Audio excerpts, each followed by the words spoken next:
Bonjour à toutes et à tous. Alors, nous commençons ce lab sur une question majeure qui est la question de l'eau. Nous recevons 3 intervenants à qui je vais laisser le soin de se présenter. L'objet de ce débat est de revenir sur une approche aujourd'hui envisagée, voire déjà expérimentée dans certains territoires, qui est la mise en place localement d'une tarification progressive de l'eau. Nos 3 intervenants sont ici pour en débattre. Nous avons 30 minutes. Et je vais déjà vous demander de présenter votre fonction et votre domaine d'expertise. Je vais commencer par Aurélie Collat. Bonjour, merci pour votre invitation. Je suis Aurélie Collat, je suis déléguée générale de la Fédération des entreprises de l'eau qui regroupe Veolia, Suez, SOR, Sogedo et CFO et couvre à peu près 60% de la population française pour la production et la distribution de l'eau potable, qui est notre sujet d'aujourd'hui. D'accord. Monsieur Régis Téné. Oui. Pardon, Monsieur Régis Ten. Bonjour. Donc Régis Ten, je suis en charge du département cycle de l'eau à la Fédération nationale des collectivités concédantes et régies, donc qui regroupe en gros 600 collectivités, distributrices d'eau, traiteurs au niveau assainissement, GEMAPI, eau pluviale et également d'ailleurs défense extérieure contre l'incendie, en plus des activités dans le domaine de l'énergie, des déchets et du numérique. Et Monsieur Bernard Barraquet.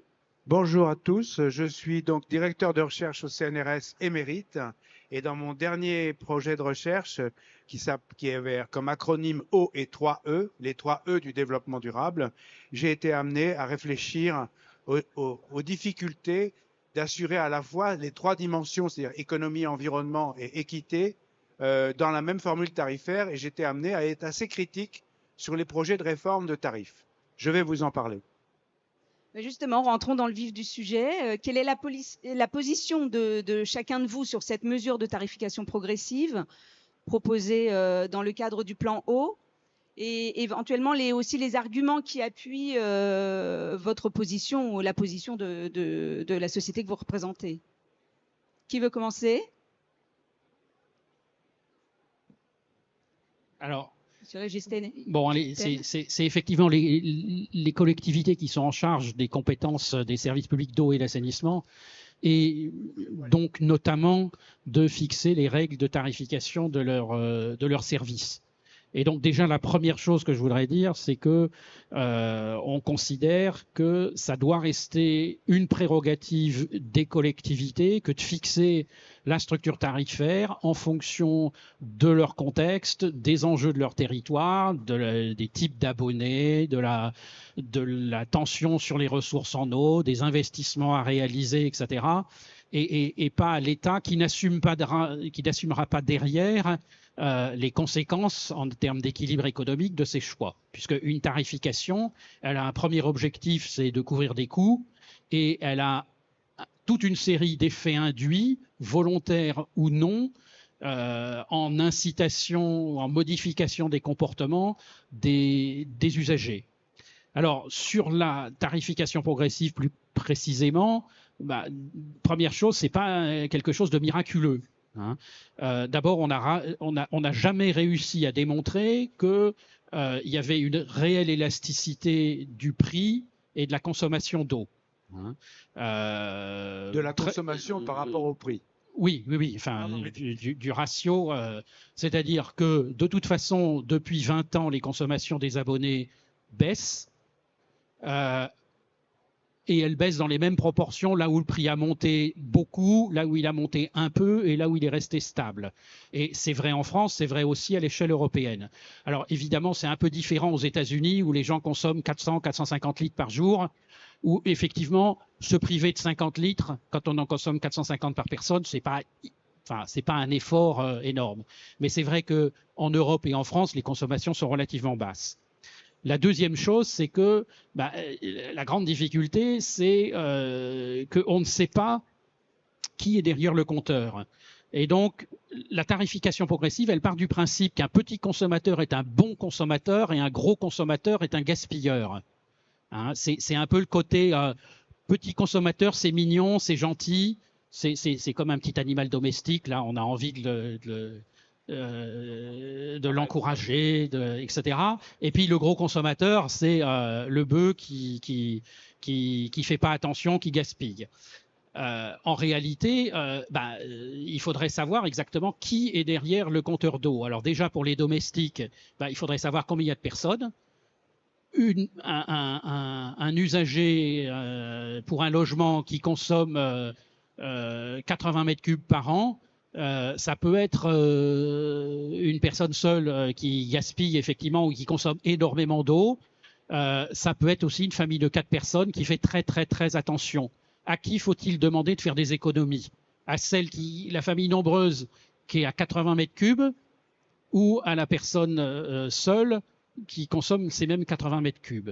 Donc, première chose, il faudrait accéder au nombre de personnes qu'il y a derrière chaque compteur pour ce qui concerne l'habitat. Or, aujourd'hui, même quand on a individualisation des contrats de fourniture d'eau, on ne sait pas qui sont les occupants du logement. Et on bataille depuis des années pour que les organismes sociaux communiquent cette donnée et c'est toujours bloqué. Deuxième chose, ce sont les logements non individualisés. Si on a juste un compteur pied d'immeuble, quand bien même on aurait le nombre de personnes dans l'immeuble, c'est pas forcément une répartition entre guillemets identique dans tous les logements, sauf peut-être une résidence étudiante où on n'a que des chambres ou que des studios, mais sinon on n'a pas trop d'informations. Et systématiser l'individualisation, c'est finalement extrêmement cher pour pas forcément grand-chose, puisque là encore, je vous dis, les consommations d'eau baissent. Et puis dernier point, c'est les non domestiques, les entreprises.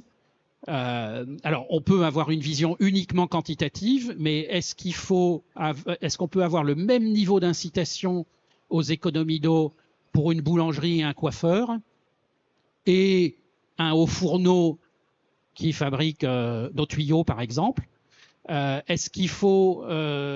est-ce qu'on peut juger de la consommation optimale d'une petite boulangerie et d'une grande boulangerie ou d'un petit salon de coiffure ou d'un gros salon de coiffure? On n'en sait fichtrement rien. Et donc, si on veut être juste et équitable, je ne suis pas convaincu qu'il faille aller chercher à faire dans la dentelle tarifaire, puisque de toute façon, on a toutes les chances de taper à côté. Aurélie Collat, sur la position des entreprises que vous représentez. Oui, merci beaucoup. Je vais largement rejoindre une grande partie des constats de Régis Ten. D'abord, évidemment, on adhère à l'objectif de sobriété auquel les entreprises concourent directement. Et sur le principe, on peut se dire que la rémunération des services d'eau basée sur les volumes, elle paraît vertueuse en période de raréfaction de la ressource.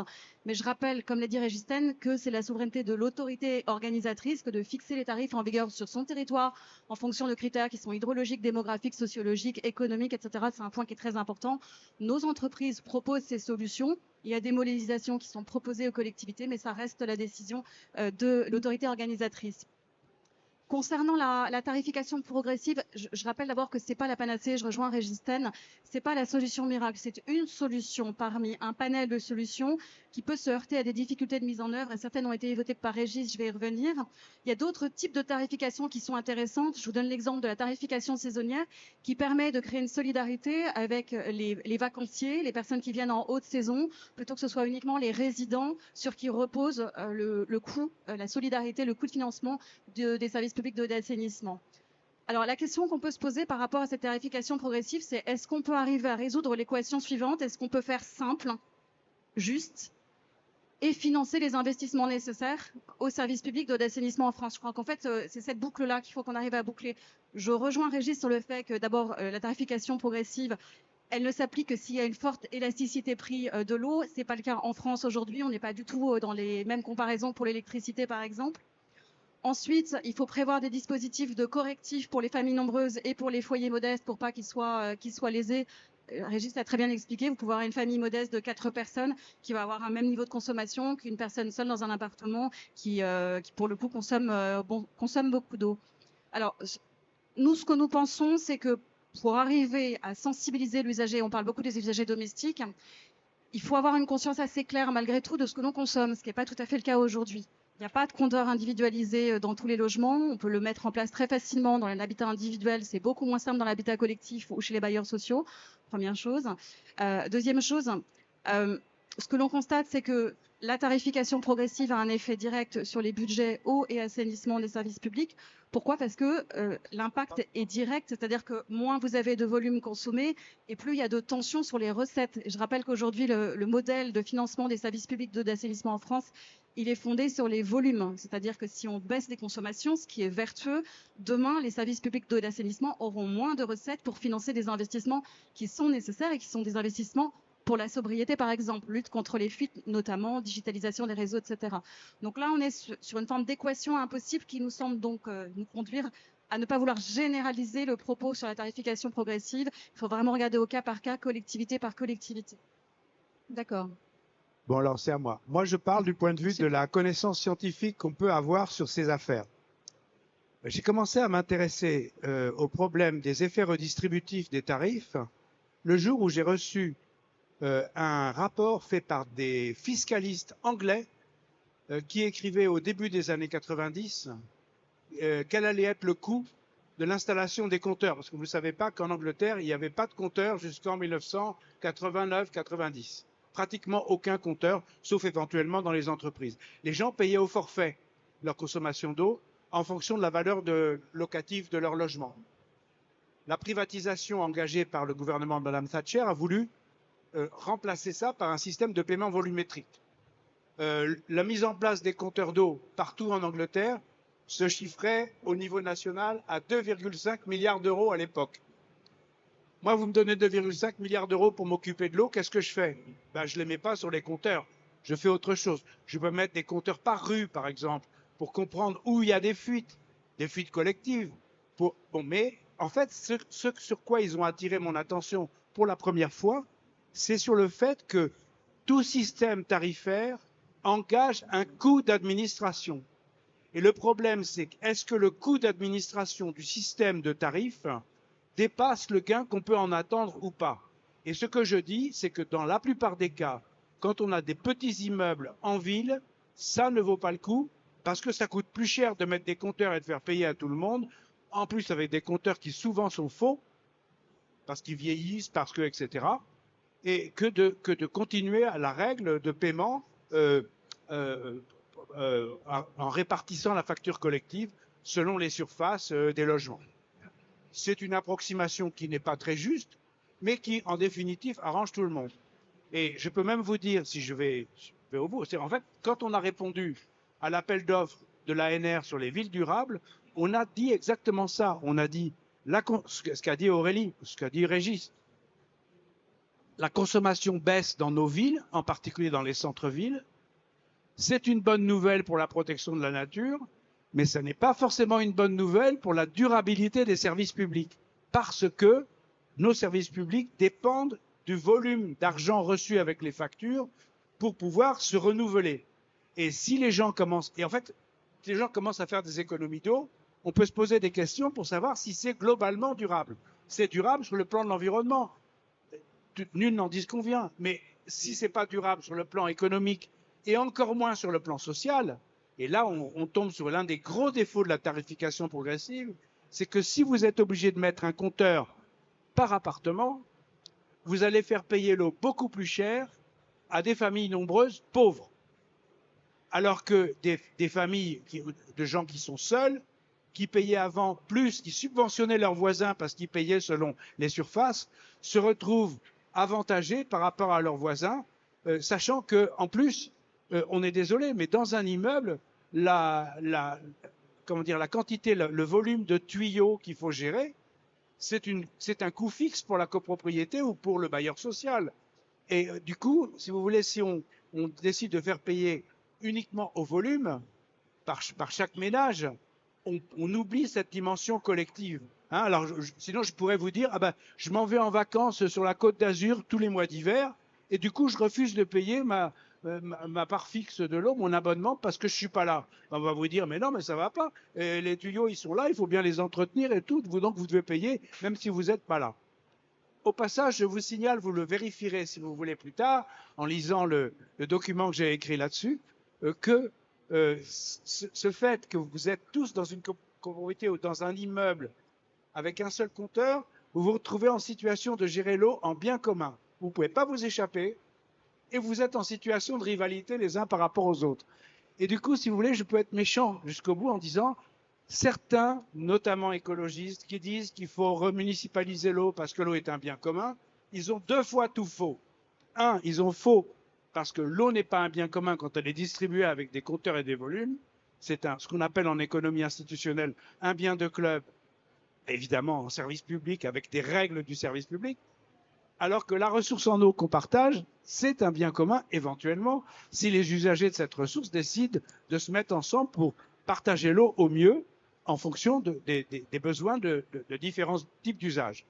Et on retrouve cette situation de bien commun à l'intérieur d'un immeuble, alors que du côté extérieur, lorsqu'il y a un compteur, par rapport à la régie ou à la délégation de service, hein, on est en situation de bien de club. Quand on remunicipalise, comme c'est arrivé à Paris ou dans d'autres villes, les collectivités, une fois remunicipalisées, elles ne suppriment pas les compteurs d'eau. Elles continuent à envoyer des factures. Hein. Donc, ce n'est pas un bien commun à ce moment-là. Donc, c'est très important de bien retenir ça, parce que ça dépassionne quand même largement le débat. Au lieu de vouloir faire du compteur d'eau un outil de moralisation un peu inefficace de la consommation d'eau, il faut accepter que c'est un outil de mesure qui permet d'établir ensuite, d'améliorer éventuellement la relation contractuelle entre le fournisseur et l'acheteur. Hein, il y a eu des gens qui ont fait une histoire des compteurs d'eau et qui ont montré à quel point au début les gens n'en voulaient pas. Aujourd'hui, c'est largement accepté, mais moi je considère que ceux qui revendiquent aujourd'hui qu'on mette un compteur d'eau dans les immeubles, hein, je ne parle pas des pavillons, dans les immeubles, à chaque appartement, pour envoyer une facture séparée, soi-disant pour moraliser la consommation, franchement, ils se trompent. Alors, vous avez tous évoqué la complexité en fait d'une tarification juste. En fait, déjà, des collectivités ont mis en place déjà dès 2013 des tarifications progressives et pointent bien avant alors bien avant, et pointent les difficultés effectivement d'être au plus près de la consommation des ménages et d'avoir une tarification qui soit juste. Ça pose des problèmes aussi de transmission des données parce qu'on ne peut pas aller pousser la porte de chaque foyer pour savoir qui consomme, comment, combien vous êtes, etc. Donc, ça pose des problèmes de RGPD. Alors, ma question, devant la complexité aussi de cette mise en place, vous avez évoqué une autre piste d'action possible. Quels sont éventuellement les autres leviers d'action possibles? Et est-ce que la tarification progressive de l'eau est souhaitable? Alors, moi, je réponds tout de suite. Pour moi, dans les immeubles, elle est extrêmement difficile à mettre en œuvre de façon à ce qu'on atteigne ces trois objectifs. Je le dis un peu différemment d'Aurélie. Hein. C'est-à-dire objectif environnemental, moins gaspiller d'eau pour mieux protéger la planète. 2, objectif économique, permettre aux services publics de renouveler, d'avoir l'argent pour renouveler, se renouveler. Et troisièmement, pas faire payer l'eau trop cher aux plus pauvres. Et nous ça fait déjà 30 ans dans mon ancien labo à l'école des Ponts, on a démontré que ces trois objectifs n'étaient pas compatibles. C'est pour ça qu'on a gagné. On a répondu à l'appel d'offres de l'ANR il y a maintenant 2008-2009 et on a gagné. Et on a travaillé pendant 5-6 ans. Par contre, ce qu'on a aussi découvert, c'est que les sociétés qui suivent cette affaire, il y en a qui sont capables de faire un suivi des fuites. Vous pouvez passer, si vous êtes dans un petit immeuble, passer un contrat annuel une fois tous les 5 ans avec une société de recherche de fuite. Elle écoute le réseau la nuit, elle trouve les fuites, on réduit les fuites. Des collectivités ont fait un gros travail aussi de recherche des fuites. Ça, voilà, oui. Je pense à Rennes qui vient au début de cette année. Et le Grand Poitiers, je crois aussi. Oui, mais il y a des villes qui, carrément, ils embauchent des jeunes gens qui vont chez les habitants, on appelle ça des ambassadeurs de l'eau, ils vont aider les habitants à découvrir qu'ils gaspillent de l'eau sans le savoir. Hein, et du coup, on peut... Donc, il y a déjà un effort sur la restauration de l'état du réseau. Il y a aussi l'état du réseau, il y a la recherche de fuite, voilà. Il y a éviter le gaspillage. Qu'est-ce que vous... si vous voulez, ça se passe ensemble. Hein, ça se passe souvent ensemble. Vous allez chez les gens, vous découvrez qu'ils ont des appareils qui fuient, et dans le même temps, vous les faire en fait comprendre positivement qu'ils peuvent réduire leurs gestes gaspilleurs. Et on a montré, par exemple, à Bordeaux ou en Gironde, que si vous faites les deux en même temps, vous arrivez à avoir de bonnes économies. Régis Ten ? Alors, peut-être la première chose, c'est de se questionner sur la nécessité des économies.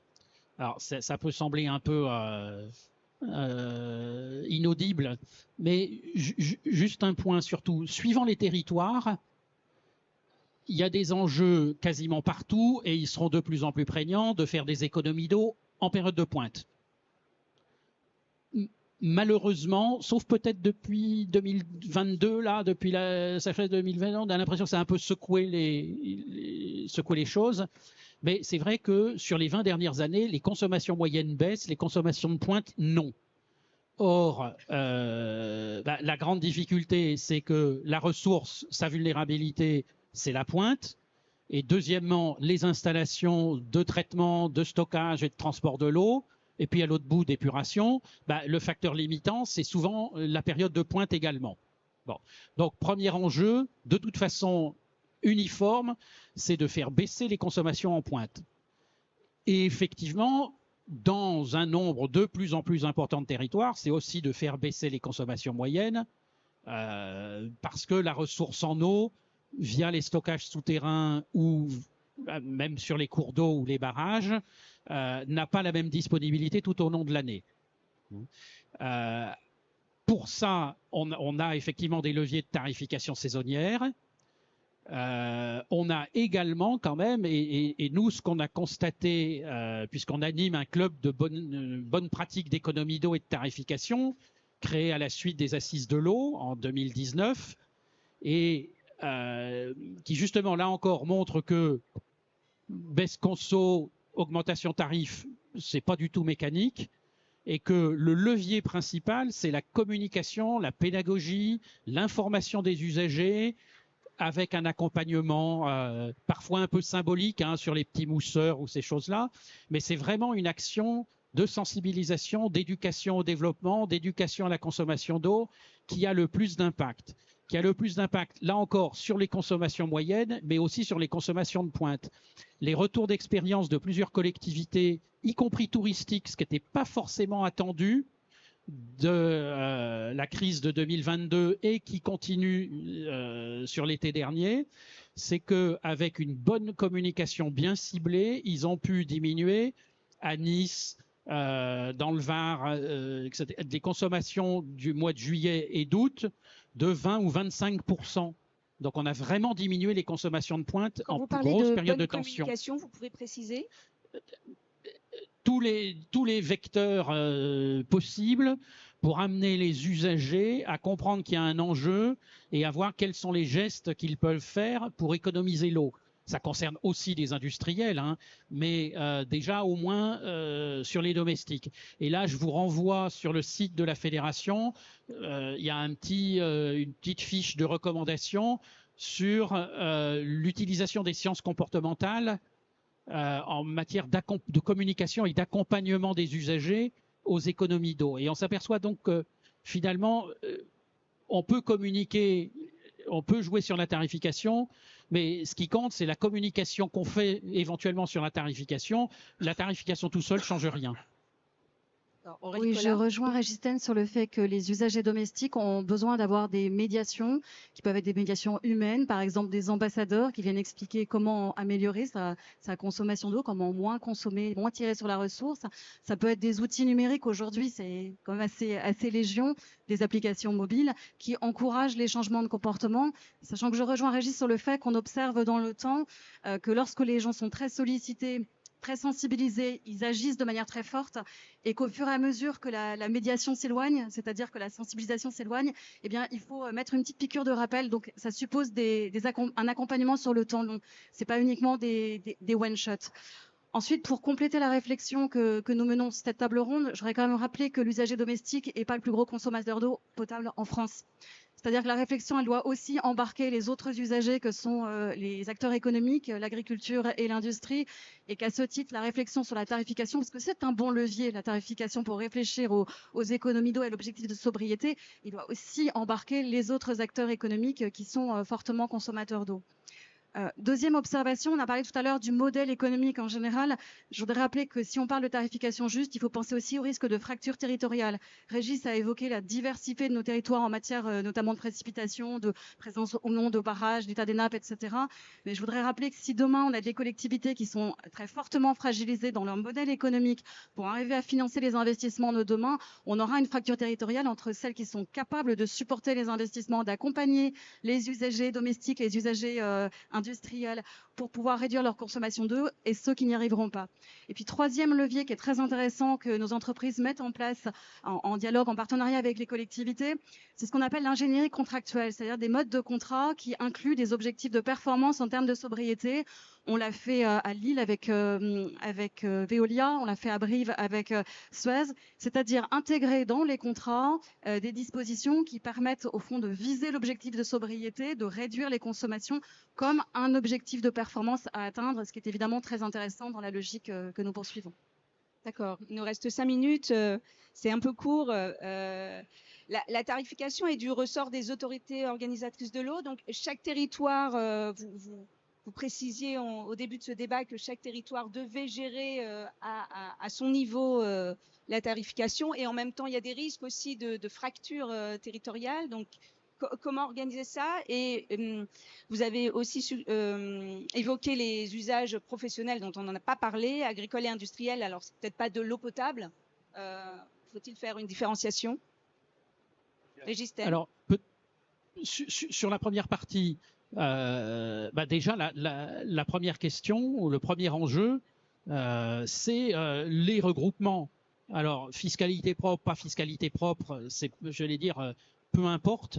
Mais c'est vrai que c'est d'associer dans un territoire des portions qui sont urbaines, entre guillemets, plutôt riches, ou sur lesquelles le coût d'investissement ramené à l'usager, à l'abonné, à l'habitant, au mètre cube, sont relativement faibles par rapport à des tissus ruraux sur lesquels, compte tenu de la faible densité, le coût d'investissement essentiellement du tuyau pour amener de l'eau à toutes les habitations, donc ramener à l'habitant, à la maison, etc., sont beaucoup plus élevés.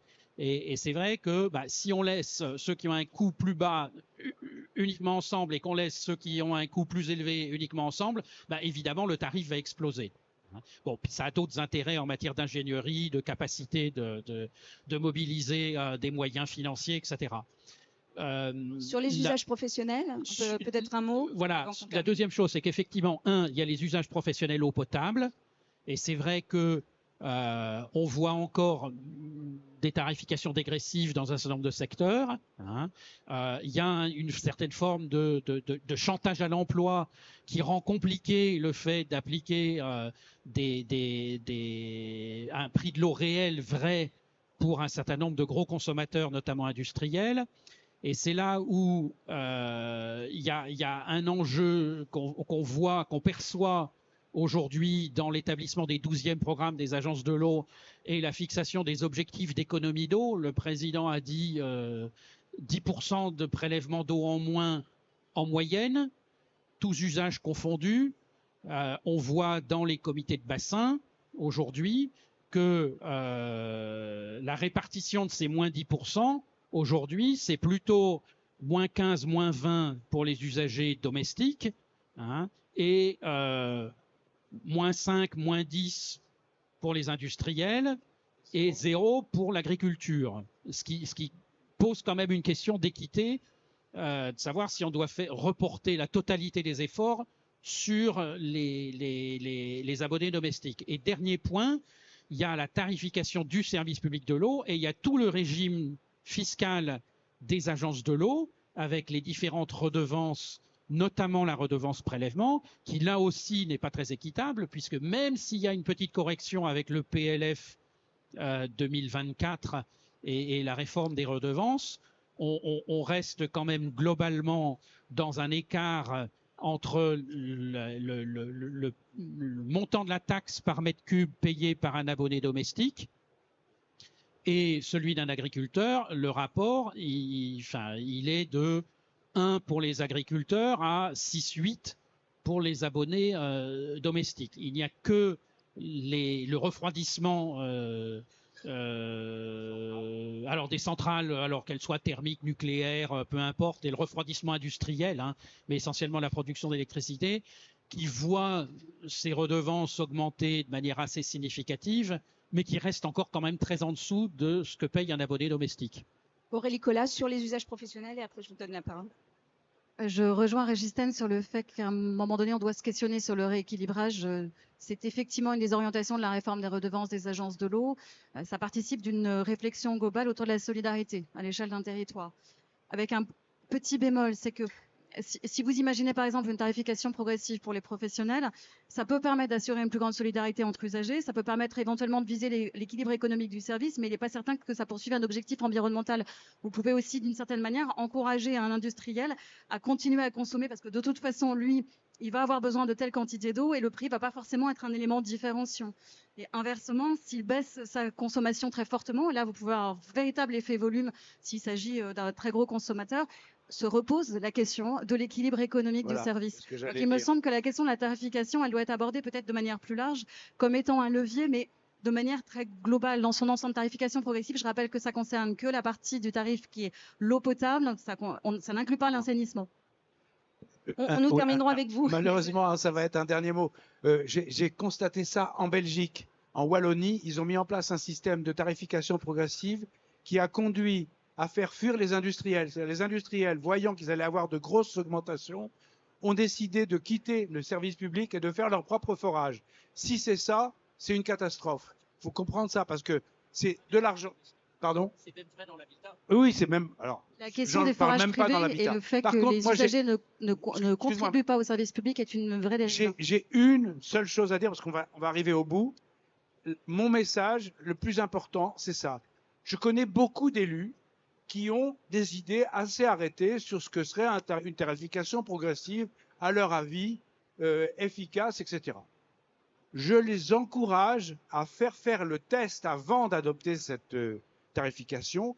Il y a des bureaux d'études ou des sociétés qui sont capables d'expertiser à l'avance l'effet redistributif du nouveau tarif qu'on veut adopter, quel qu'il soit. Faites-le. Si vous êtes des autorités organisatrices, les élus, hein, responsables, faites-le avant de faire des bêtises. C'est tout ce que j'ai à dire. Je vous remercie beaucoup. C'était passionnant. Il y a beaucoup. On a juste esquissé des pistes d'action. Hein. Une demi-heure, c'est pas suffisant pour aller plus loin, mais si vous. Par contre, si vous suivez mon cours, ça peut durer plusieurs heures. Merci à tout le monde.